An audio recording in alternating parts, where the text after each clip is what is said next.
শীতকালে বড়লোকদের সোয়েটার কেনা। মম, হ্যাঁ সুইটি একটু বলো, আমাকে কিছু টাকা দাও, আমি উইন্টার শপিং করতে যাব। তুমি যে সোয়েটারটা এনে দিয়েছো ওটা আমি একবার পরে ফেলেছি, ওটা আমি আর পরবো না। ওকে, তোমাকে আর ওই সোয়েটারটা পরতে হবে না।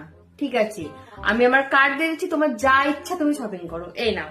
ওকে মম, থ্যাংক ইউ। মম, শপিং করতে আমার সাথে যে আমার ফ্রেন্ডসরা যাচ্ছে তাদেরকেও আমি কিছু কিনে দিতে চাই। তোমাকে কার্ড দিয়ে দিয়েছি, তুমি তোমার ফ্রেন্ডসদের যা ইচ্ছা কিনে দেবে। হ্যাঁ, আমি কিচ্ছু বলবো না। ঠিক আছে, যাও, এনজয় করো শপিং এ। Love you, love you too বেটু। শীতকালে মধ্যবিত্তদের সোয়েটার কেনা।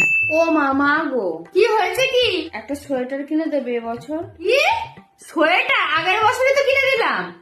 কোথায় প্রতি বছর কিনে দাও? আগের বছর কিনে দিয়েছিলাম, একেবারে ওই সোয়েটারটা ছিঁড়ে গেছিল।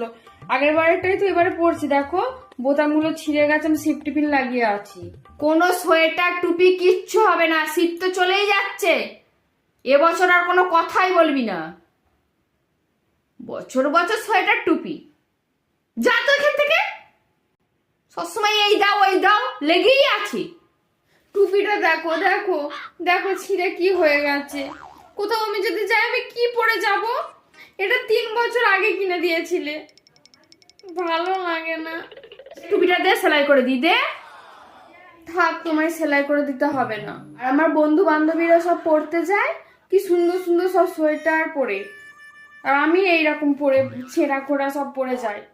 কি আবার বন্ধু বান্ধবীদের সঙ্গে তুলনা?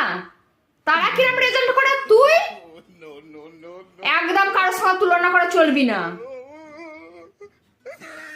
গেলি তুই,